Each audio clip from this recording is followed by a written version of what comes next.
несколько слов я скажу о том, что такое Всем здравствуйте. Мы находимся космический на очень корабль уникальном «Союз мероприятии. МС». Через 10 или 15 Мы минут ждем приземляется Анатолий Иванишин, возвращения который нашего полгода был в земляка космосе. Это почетный Анатолия Бенjamin Иванишина. Георгиевского, В летчик-космонавт, составе герой России. экипажа Это его третий полет. И мы сейчас будем в прямом эфире вместе с Сергеем Язевым, самым известным иркутским астрономом, для российским астрономом, наблюдать за этим процессом. Космонавт Роскосмоса Иван Вагнер и, наконец, командир экипажа Анатолий Иванишин.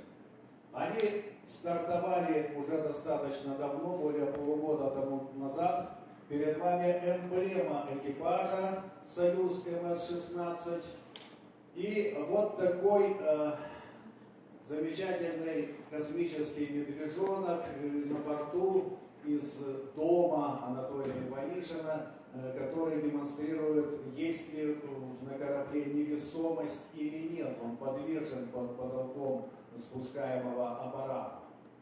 Ну вот так начинался полет. Крис Кэссиди, Анатолий Иванишин и Иван Вагнер идут к ракете. Вот так все это происходило 9 апреля 2020 года, когда ракета «Союз-2-1А» унесла в космос космический корабль «Союз МС-16». Вот так устроен на самом деле космический корабль «Союз МС». Давайте посмотрим, он состоит из 3 отсеков, посерединке спускаемый аппарат. Во время всех динамических операций экипаж находится здесь, на борту спускаемого аппарата, в креслах, которые здесь установлены, индивидуально изготовленные для каждого из членов экипажа. Во время старта, во время стыковки с Международной космической станцией, во время расстыковки со станцией, во время возвращения на Землю, космонавты находятся здесь, в спускаемом аппарате. Объем спускаемого аппарата очень невелик, и поэтому есть на корабле «Союз» так называемый бытовой отсек, мы видим его слева, он не возвращается на Землю, точнее возвращается, сгорая в верхних слоях атмосферы. И, наконец, справа приборно-агрегатный отсек, где находятся двигатели, где находится запас топлива, к которому крепятся солнечные батареи. Это тоже не герметичный и не возвращаемый отсек, который сгорает в верхних слоях атмосферы вскоре после начала возвращения корабля. Международная космическая станция. Это, наверное, самая продвинутая на сегодняшний день конструкция, которая работает в космосе весом более 800 тонн, громадных размеров, которая содержит и российские, и американские сегменты. Сейчас на борту этой станции осталось 3 человека, прилетевших туда на космическом корабле «Союз МС-17». А корабль «Союз МС-16» 2,5 часа тому назад отделился от орбитальной станции и сейчас находится на входе в земную атмосферу. Вот так выглядит в автономном полете космический корабль «Союз МС». Сейчас мы видим, как корабль подходит к Международной космической станции. Этот корабль фотографируется через иллюминаторы МКС. И вот так вот выглядела встреча на борту МКС, когда, видите, слева в голубых костюмах экипаж «Союза МС-16», так сказать, только что прибывший на станцию, и справа в синих костюмах предыдущий экипаж, который через неделю после встречи вернулся на Землю, передав вахту новому экипажу под руководством Криса Кэссиди. Во время полета нашего земляка состоялась уникальная операция, когда впервые в истории к Международной космической станции пристыковался новый американский космический корабль Crew Dragon. На борту находились 2 американских астронавта, и мы сейчас видим кадр, как это происходило, когда корабль Dragon подходил к орбитальной станции. И вот здесь, на этом снимке, стрелочкой показан корабль, уже пришедший на МКС, и двое американских астронавтов тогда перешли на борт станции и в течение почти 2 месяцев работали на борту. Вот совместный экипаж мы видим в центре нашего земляка Анатолия Иванишина, и справа в черных одеждах находятся члены экипажа космического корабля «Дрэгон», прибывшего тогда на орбитальную станцию. После 2 месяцев полета «Дрэгон» вернулся на Землю. Вот так это выглядело. Американцы вернулись к своей давней практике приводнения своих космических кораблей. «Дрэгон» в принципе может садиться на Землю, но НАСА настаивает на том, чтобы посадка осуществлялась на воду, недалеко от побережья Соединенных Штатов Америки. И вот теперь, после завершения программы полета, прошло 196 суток в космосе.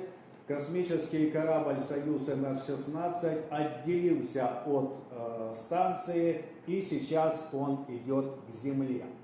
Совсем недавно, несколько минут тому назад, в 10 часов 28 минут и 57 секунд по иркутскому времени, мы находимся в Иркутске, поэтому мы работаем сейчас по иркутскому времени, произошло разделение отсеков.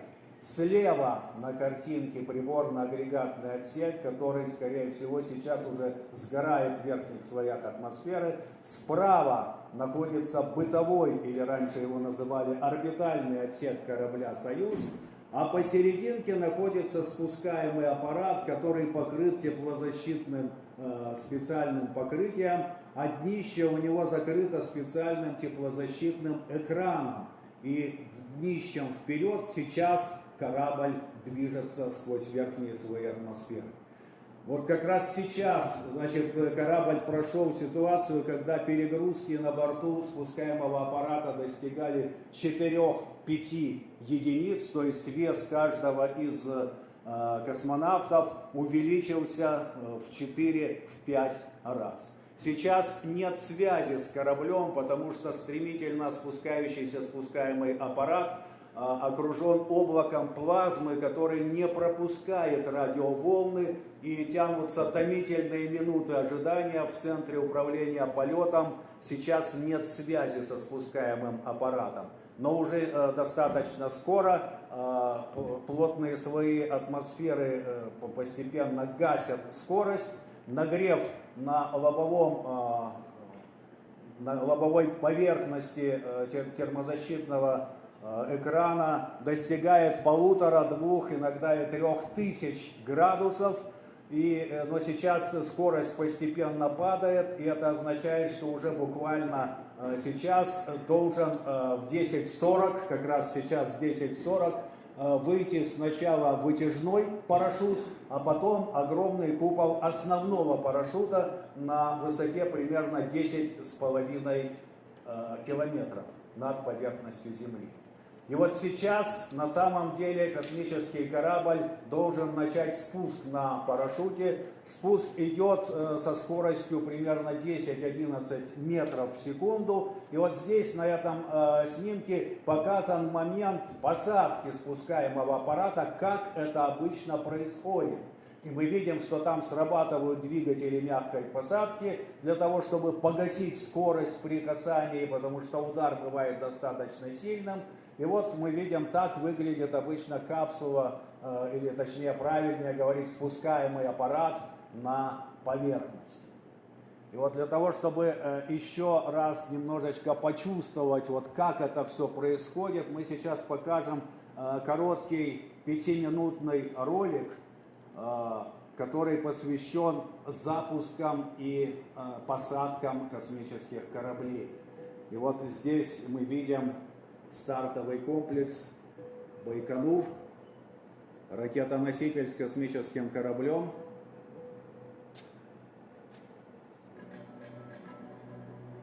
Двигатели первой и второй ступеней ракета-носителя «Союз».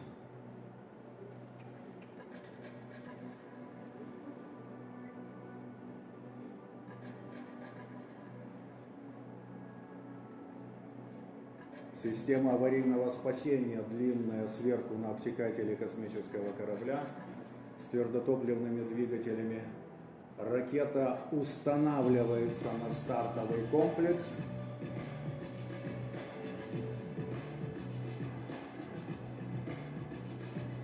Так было в апреле 2020 года.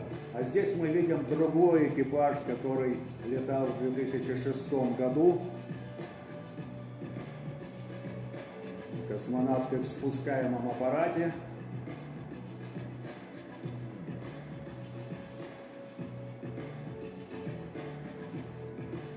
И ракета уходит в космос.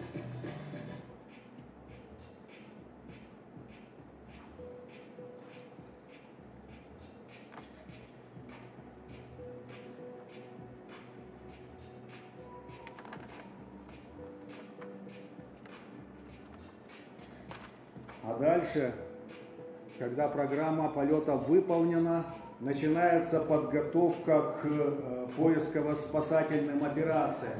Вот это идут амфибия «Синяя птица», вот, которые могут стремительно перемещаться по территории казахстанской степи, где будет осуществлена посадка.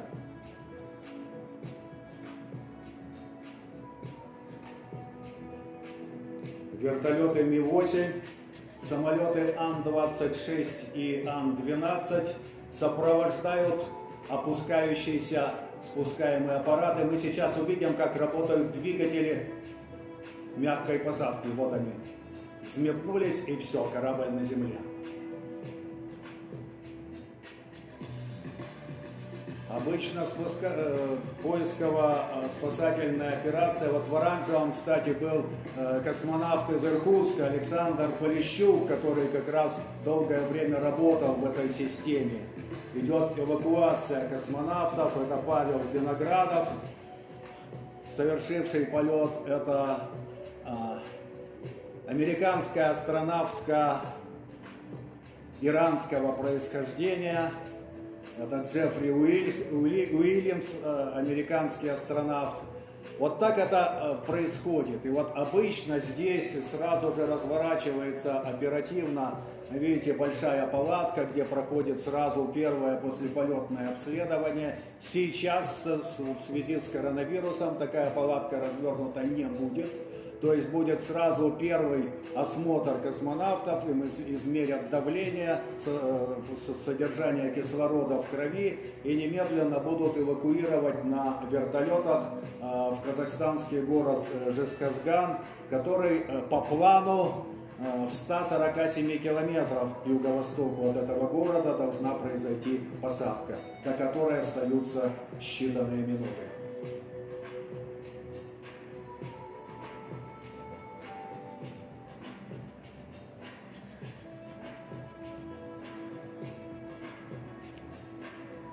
Наверное, понятно, почему именно бескрайние степи Казахстана когда-то еще в советские времена были выбраны для места посадки.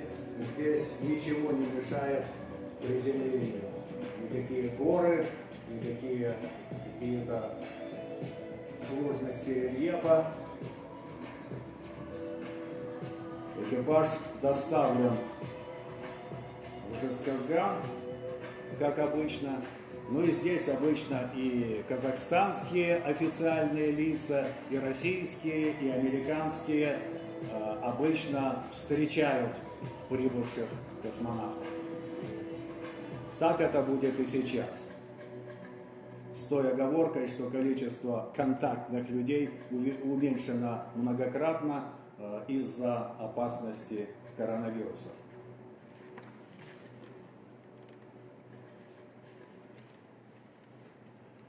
Итак, мы попытаемся включить прямую трансляцию Роскосмоса.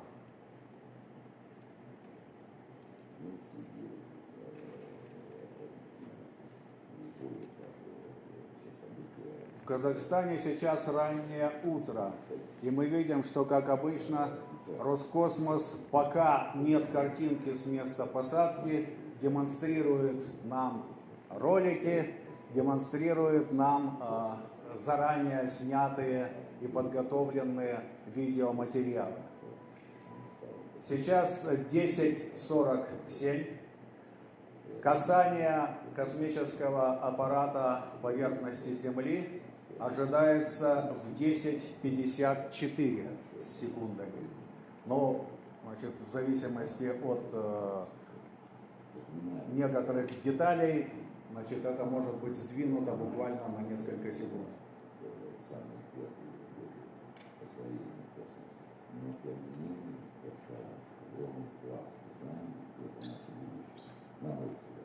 Вот примерно сейчас на высоте примерно 5,5 километров должен быть отброшен теплозащитный экран под днищем спускаемого аппарата, который принимает на себя основной напор раскаленного воздуха. Он нагрет до 1500-2000 градусов. Вот с этой высоты он просто сбрасывается, и при этом, так сказать, отключается блокировка двигателей мягкой посадки.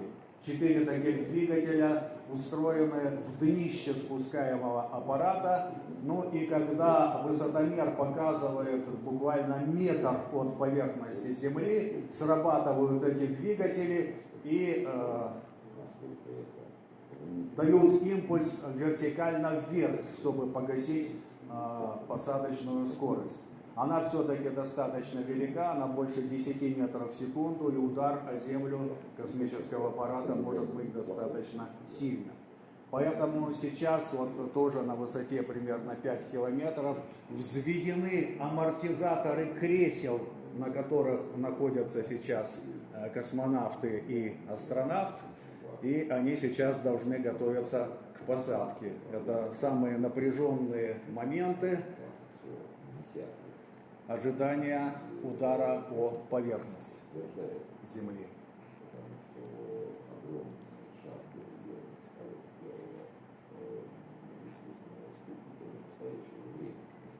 Судя по тому, что Роскосмос не включает прямую трансляцию, но сейчас уже должно быть достаточно светло, хотя еще темновато в месте посадки.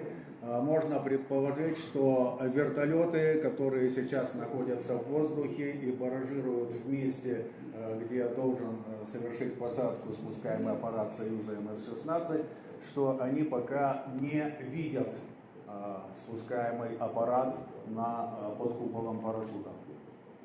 Будем надеяться, что картинка эта появится.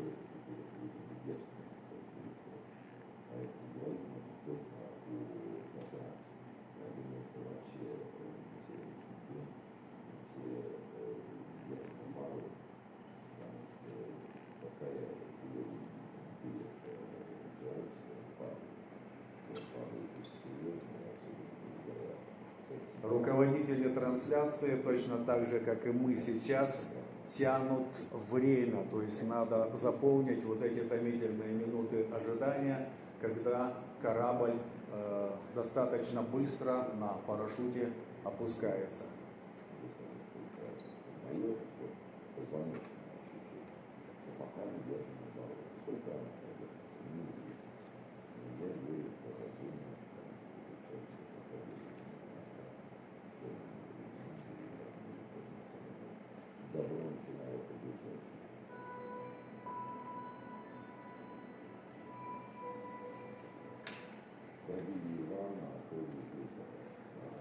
Роскосмос объявил, что к обеспечению посадки спускаемого аппарата привлечены более 200 специалистов поисково-спасательной группы Центрального военного округа, развернутые на территории Казахстана сейчас.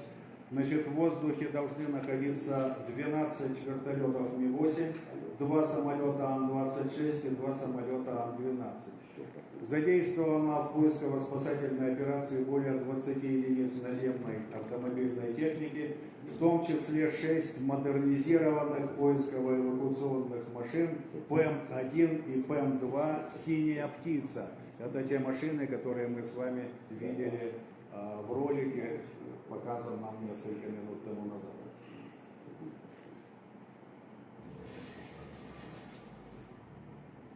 Согласно циклограмме,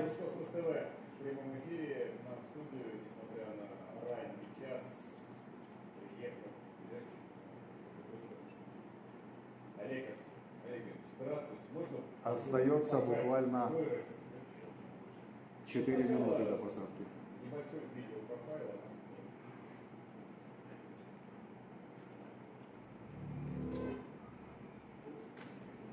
В космической биографии космонавта Роскосмоса Олега Германовича Артемьева 2 экспедиции на Международную космическую станцию и 3 выхода в открытый космос.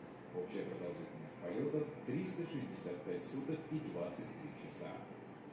В 2003 году Олег Артемьев был зачислен в отряд космонавтов. Ранее окончил МГТУ имени Баумана и поработал инженером-испытателем РКК «Энергия». Занимался отработкой методик и оборудования для внекорабельной деятельности в условиях моделирования невесомости на стенде Вселенной и гидроневесомости в гидролаборатории ЦПК. Участвовал в изоляционных экспериментах программы Марс-500. До посадки остается совсем немного.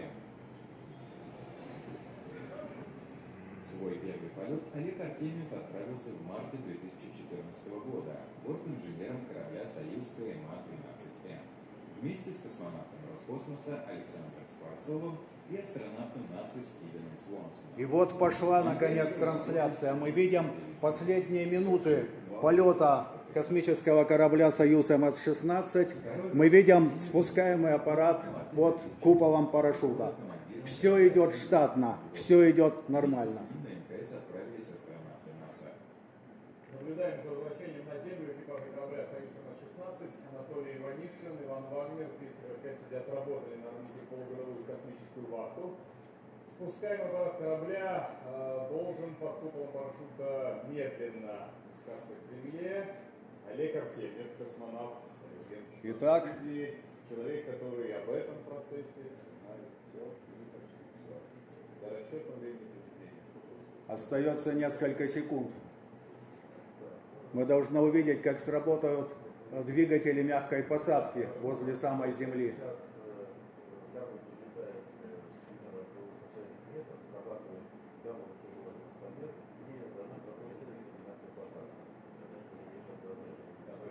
Все, корабль на Земле.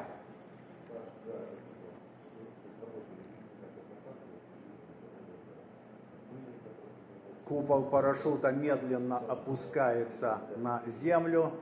Это значит, что система сработала, все должно быть в порядке.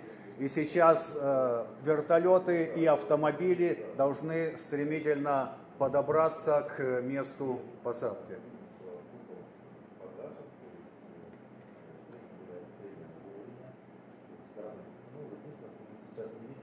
Как стоит аппарат, вертикально или на боку. Да, может быть, или это как повезет. Никогда нельзя угадать, как корабль. Если даже ветра не будет, все равно может быть какой-то толчок, вот срабатывает двигатель посадки, аппарат может быть. Я был и вертикально, и на боку. Камера достаточно далеко, поэтому мы сейчас не видим спускаемый аппарат, но сейчас туда должны подобраться вертолеты поисково-спасательной службы. Мягкая посадка. Да, ну это довольно-таки сильно, но если ты хорошо притянешься, и у тебя не будет вот так вылазить через Фиксация. да, обязательно. Вот, когда ты самолет садишься, обязательно пристегиваться. Я видел, что многие не затягивают. Обязательно принцип, потому что при ударе, получается, тело может быть подпрыгнуть, и несколько толчков, и где-то бывает, что можешь порвать, разорвать. Да, поэтому если хорошо зафиксировано, ты в это время не разговариваешь, чтобы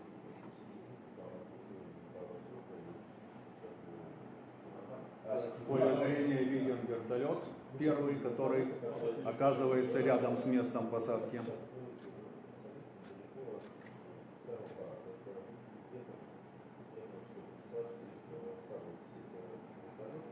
Там порядка 10 вертолетов, они будут занимать места согласно той схеме, которая отработана при тренировках, занятиях.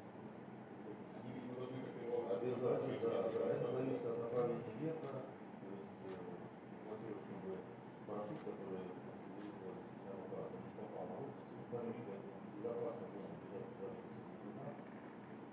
Первым приземляется вертолет, там, где находится начальник аналитического обслуживания.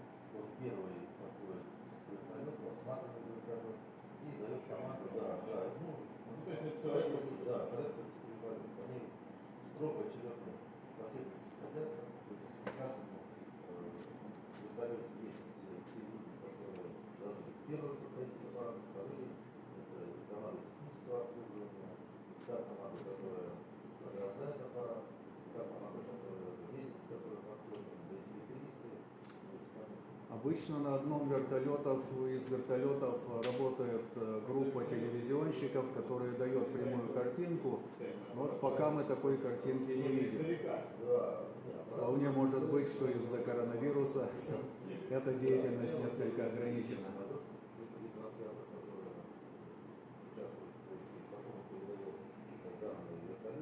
Вертолет примерно с высоты 6,5 километров мы уже видим.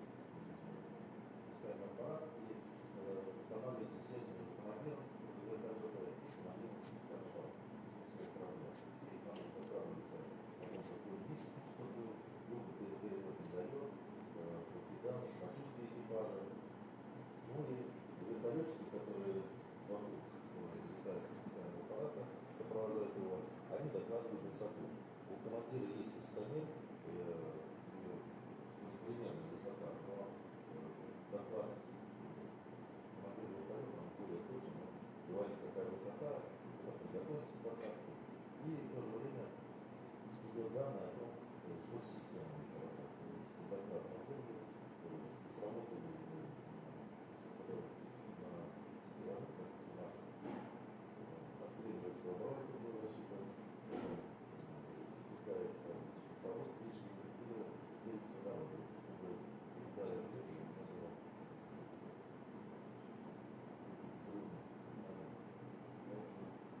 Мы видим, как вертолеты постепенно подходят один за другим. И как только что сказал Олег Артемьев, садятся в соответствии с планом, заранее составленным.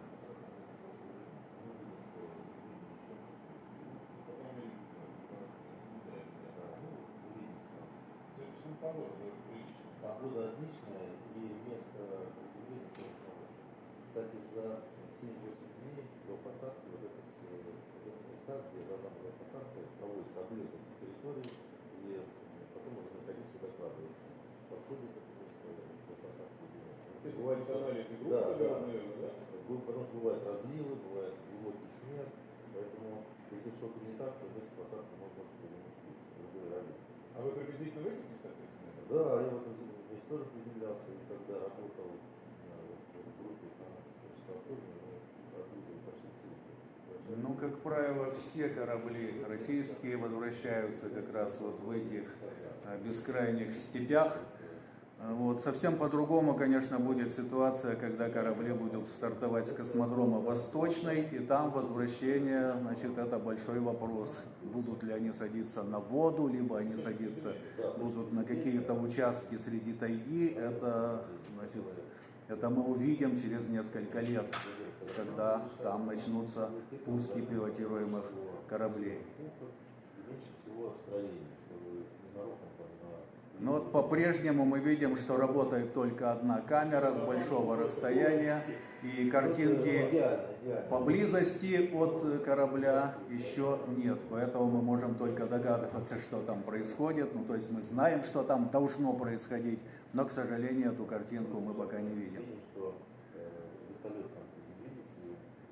Но там, вне всякого сомнения, уже идет работа возле спускаемого аппарата. Значит, если корабль лежит на боку, вот, ну то, в общем, открывают люк и просто извлекают космонавтов из самого спускаемого аппарата. Сначала командира, который сидит в центре, и потом уже двух бортинженеров, которые сидят по бокам от командира. Так удобнее эвакуировать людей из спускаемого аппарата. Если же спускаемый аппарат садится на днище, то там достаточно быстро ставят специальную конструкцию, специальную лесенку, по которой можно, так сказать, подняться и представителям службы спасательной, и потом поднять космонавта через люк верхний и дальше спустить его на руках на Землю. Вот это все сейчас должно как раз происходить. Хотя сигналы, они передаются уже с момента разделения, потому что в самой крышке лазера есть щитовая антенна, и она уже начинает работать, так называемый крик-чайка. Это морзянка, АИН, она Крик-чайка. да, называется крик-чайка. Ну, АИН, там она передается 3 раза с задержкой где-то в полчаса. Показывают портрет Анатолия Иванишина, нашего замечательного космонавта, который только что завершил свой 3-й полет в космос. Его первый полет продолжался достаточно долго, 165 суток, дело было в 2011-2012 году. Затем второй полет в 2016 году, 115 суток. Ну и, наконец, самый длительный его полет закончился только что, 196 суток. Радуются. Вот. Я ждал этого ответа. Да, они, первое, что они радуются, но в то же время и продолжают вести связь. Здесь продолжается Да, работа. конечно, продолжается работа. С начальником команды технического обслуживания постоянно на связи, потому что можно ускорить этот процесс. Вот, как я уже говорил, через 8 минут мы ждем отстрела морской антенны, но это можно ускорить, то есть самостоятельно выдать команду на отстрел крышки и открытие морской антенны, не заблокировать донные антенны, потому что если вдруг аппарат у нас на боку, то у нас еще на днище есть 3 антенны. В зависимости от того, в каком он положении, там треугольники, там антенны, которые выше, да, будет отстреливаться, там будет открываться. Это все связано. А сейчас нам показывают астронавта НАСА Кристофера Джона Кэссиди. Человек очень интересный, воевавший в Афганистане, диверсант, который может устанавливать мины на корабли, работавший в специальных операциях в Средиземном море, в частности, и уже потом стал космонавтом, точнее астронавтом, и сейчас он завершил свой 3-й полет в космос. Тоже время требуется, надо подвести, поставить и залезть на него, и потом уже открывать люк. Но если он на боку, то площадка не нужна, это тоже ускоряется, и мы только сможем понять только тогда, когда мы увидим. Мы все на это очень рассчитываем. Что... Да, и вот как раз этот начальник команды технического обслуживания, это первый человек, который видит экипаж, с кем он разговаривает. Опять же, он с ними разговаривает о самочувствии, если что-то может быть плохо, то тогда еще надо следить. Если самочувствие отлично, то нормально, темпе все открываем люк, равное давление. Предупреждают космонавтов, что сейчас будет открывать люк, поэтому надо прикрыть соединение с клапаном, чтобы пыль с люка не попала в глаза или в поэтому прикрывать, но от пыли, конечно, протирается тряпочкой, но вдруг там где-то в щели попалось, поэтому когда люк открывают, может что-то подобное. Это если составлять список регламентных работ, я думаю, там страниц 100, наверное. Да не, это инструкция, она там порядка 12 страниц. Всего 12. Ну, это на самом деле команда технического обслуживания, она все знает как наизусть, потому что там опытнейшие ребята, Ну вот, как видите, пока что так и нет картинки с места посадки. Ждем. Что у нас посадки проходят там 2 раза в год, 3-4. У них есть еще периодические сборы. Они проводятся специально, где пошагово тренируются, когда с летчиками, с вертолетчиками, друг друга все знают, там, они работают очень слаженно. И вот эта кооперация людей, это Института медико-биологических проблем, Центра подготовки космонавтов, ФБА, Роскосмоса, там они все друг друга очень хорошо знают, дружат. Я хочу напомнить, что иркутские космонавты, безусловно, внесли огромный вклад в историю развития космоса. Я хочу напомнить, что у нас сейчас 4 действующих космонавта из Иркутской области, которые совершили свои полеты. И получается, что общий налет всех 4 космонавтов за 7 полетов составил 866 суток в космосе. Это примерно 2,4 года пробыли в сумме иркутские космонавты. Причем, безусловно, вклад Анатолия Иванишина самый большой. На сегодняшний день его суммарный налет в 3 полетах составил 476 суток. Вот, это, конечно, впечатляет. И в настоящее время продолжает тренировки, проходит общекосмическую подготовку потенциальный 5-й иркутский космонавт, военный летчик Сергей Микаев. И вот в начале следующего 2021 года должна завершиться общекосмическая подготовка нового набора 2018 года. Вот они уже 2 года тренируются, и их 8 человек должны зачислить в отряд российских космонавтов. И это новое поколение космонавтов, которое очень может быть уже лет через 10 начнут летать не только вокруг Земли, но и на высокую орбиту к Луне. Нет, ну это тут уже зависимость. То есть первый раз летал, как бы ты еще не знаешь, с чем связался. Второй раз, да, второй раз тебе хочется еще больше, мне 3 раз еще хочется больше, больше, чем в прошлый раз. Это не человек.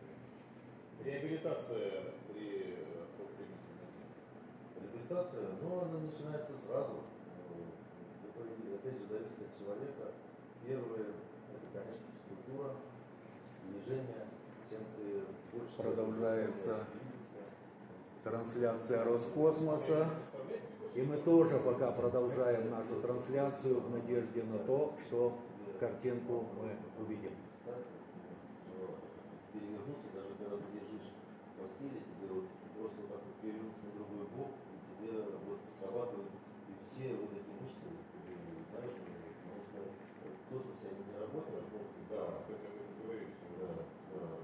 Понятно, что мы там бегаем, каждый день это будет положено 2 часа в сутки, надо обязательно отдать физкультуру. Это борьба с невесомостью, борьба с фактором космического полета, и это очень нужно. Но ты там бегаешь, занимаешься силовым тренажером, велосипед крутишь, но это основные такие мышцы. А есть такие мышцы, которые отвечают за переворот, например, в постели, там, или... Которых ты не задумываешься, пока не побудешь да, лицом. или просто когда ты стоишь. Вот, но их надо взбодрить. Поэтому все зависит от человека, надо себя заставлять. Как бы ты не хотел лежать, там тяжело, надо взять себя в руки, идти на зарядку. Сначала ходить больше, потом потихонечку бегать, потом все больше бегать. И уже от человека зависит, когда ты быстрее станешь строй. А так вообще у нас там формула: полгода летаешь, полгода ты восстанавливаешься. Но имеется в виду, что ты восстановиться может быть и за 2 недели, уже хорошо ходить, там на машине ездить, но медицинская комиссия тебя допускает только через Полгода на орбите, полгода. Да. И потом уже на комиссию зайдут, и тебе уже определяют выбор, как следующий полет. Олег Ильич, вижу, вы основательно подготовились к эфиру, перед вами некий рабочий документ. Да, Можно это... рассказать, что это за цифры? Не, ну на самом деле к вашему эфиру-то нас готовят, когда мы учимся предметы нашему баллистике, там это у нас в голове зашито. А это циклограмма полета, это то, что делают баллистики ракеты. Нет, это, вообще? да, нет, это 745-я машина, это та, которая сейчас приземлилась, где приземлился Иванишин Вот и человек подготовился к эфиру. не, у нас рассылка есть, мы же как бы знаем, это же наша работа, поэтому мы понимаем, когда они должны приземлиться. На самом деле документ очень длинный, тут рассчитываются многие точки посадки, потому что у нас есть основные витки, резервные витки, основные полигоны посадки, резервные полигоны посадки, потом точки баллистического спуска и... Ну, пока у нас пауза, мы можем сказать, что действительно уже 4 русских космонавта были в космосе. Первым был Борис Волынов, это было 2 раза. Он дважды Герой Советского Союза, и ему даже поставлен бюст, правда, поставлен на родине, в Кемеровской области, а не в Иркутске. Это были еще советские времена. 69-76 год. Затем в космос полетел уроженец города Черемхова Александр Полищук. Он почетный гражданин города Черемхова, тоже очень известный космонавт. О нем тоже с большим уважением относятся к нему Черемхова и в Иркутске. Третьим космонавтом был Дмитрий Кондратьев, герой России, это был 2010 год. Ну и, кстати, могу сказать, что он после полета даже написал кандидатскую диссертацию. Ну и вот Анатолий Иванишин, который сегодня третий раз прилетел из космоса, он сейчас на сегодняшний день является самым титулованным иркутским космонавтом, поскольку он третий раз летал в космос, чего еще никто не делал из иркутских космонавтов. Вот такая пауза немножечко затянулась. Мы ждем, когда нам покажут картинку, что космонавты уже машут ручкой, как это принято было в советские, в постсоветское время. Масса профессиональных людей, организаций, и можно предполагать, что, строго говоря, посадка ничуть не менее сложный процесс, нежели запуск станции. Ну, это все то же самое. Нет, это все те же организации участвуют что в старте, что в посадке. Потому что при старте может быть такая же ситуация, что и, может быть аварийная посадка. Вот то, что у нас было с Лешей Овчининым. Это все те же организации. И то же самое. За 30 дней мы готовимся к посадке, и за 30 дней мы готовимся к старту. Вот этих команд, вот эта кооперация предприятий МБП, МБА, ЦПК, РКК «Энергия» и Росавиация. Это вот эти ЦПК — Центр подготовки космонавтов. Да. Олег Артемьев, космонавт, герой России на студии. Мы встречаем экипаж орбитальной экспедиции, который, как мы уже видели, как минимум произошла, я очень надеюсь, мы надеемся, мягкая посадка. Олег Ильич, я знаю, что не только вы подготовились в части документальной к нашему эфиру, но это все в части материально-технической. Давайте покажем, что у вас с собой. Я понимаю, что это специальное оборудование, без которого посадка не обходится. Да. Ну, во-первых, взгляда. Да. Вот таким ключом открывает люк класса. Это вот начальник команды обслуживания. Он снаружи протирает люк, выравнивает давление между внешней средой и спускаемым внутренним средой. И потом говорит, что типа прикройте шлем или остекление скафандра. И потом начинает открывать. Вот тут на закрытом раз, открывает и потихонечку опускает люк. И первое, что он видит, это лицо командира. В частности, это сегодня Толик Иванишин, первый Иван Терехов, начальник технического обслуживания. Вот он, Иван Терехов, увидит Толика. А так интересно, что в свое время мы... Хорошо, в свое время они... то есть мы прыгали с парашютом, была специальная парашютная подготовка космонавтов, и получается, что они друг друга увидели, только когда они прыгали с парашютом, а сейчас вот он спрыгнул с такого большого парашюта, с парашютом большим, и Ваня его встретил. 1000 квадратных метров — это площадь купола парашютно-спасательного аппарата. Да, это вот основная система парашютирования, это купол 1000 квадратных метров. Есть еще запасная, но там 590. Но на самом деле там парашютов очень много. И вот вытяжной блок, когда вот только начинает парашют раскрываться, там два маленьких парашютика, полметра площадью 4 метра, который используется при аварии ракетоноситель. Потом тормозной, это 24, это когда гасится первый напор. И потом выходит уже основной. То есть всего у нас получается раз, два, три, 4 парашюта. Это основной. И столько же и запасной, если вдруг. Потому что как раз вот когда основной парашют выходит, это начинает это срабатывать на 10 километрах, тормозной выходит, потом на 8,5 основной уже, и включается так называемая мерная база, когда мы должны понять, открылся парашют или нет. То есть по нарастанию давления, это специально есть барреле, которая понимает, с какой скоростью у тебя идет нарастание давления. Если что-то не так, он понимает, что скорость нарастания очень большая, то тогда основной парашют отстреливается и есть запасной парашют. Вот такая вот система резервирования очень хорошо. То есть совсем дублирует. Дублирует. А этот ключ, конечно же, тоже не единственный. Нет, ну этот ключи, во-первых, такой ключ у нас есть, ну, он очень похож на штурвал, который у командира корабля, потому что если вдруг не будет поискового спасательного обеспечения вместе посадки, если долго надо бежать, надо будет выйти, когда он сам сможет открыть, он такой там встроен класс. И он такой же. Да, похоже, очень похоже, да. Ну это внешний. Да.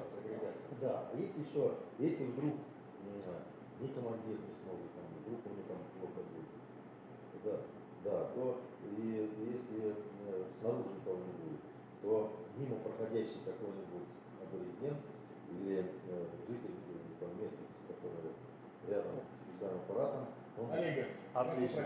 да. Пошла картинка. Это Крис Кэссиди. Это Кэссиди.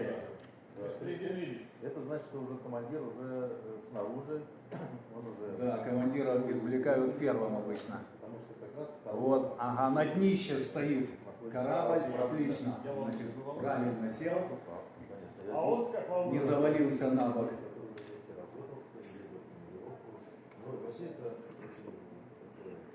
Ну все, теперь можно выдохнуть, все в порядке.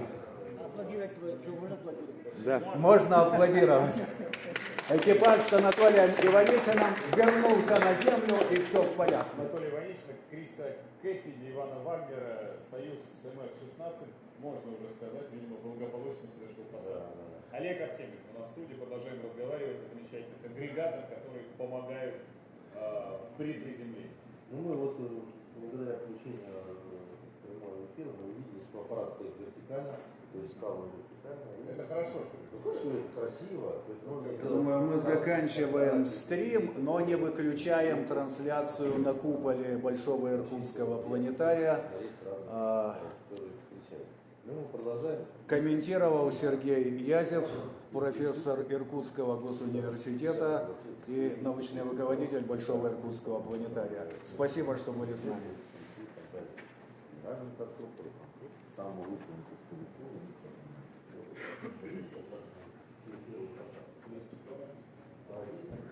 Прокомментируйте.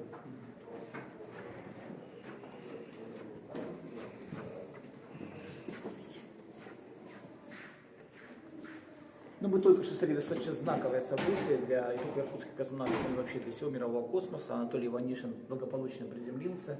Я могу сказать, что, конечно, Сергей Язев очень достаточно интересно и подробно рассказывал о том, что происходило. То есть и даже для людей, которые просто интересуются космосом, все было ясно и понятно. И могу сказать, что мы увидим Сергея Язева уже очень скоро, потому что в субботу у нас будет выступать на проекте «Научные уикенды» в 11 часов в научной библиотеке Иркутского университета. И мы также будем вести прямой эфир, у него будет лекция, посвященная планетным системам.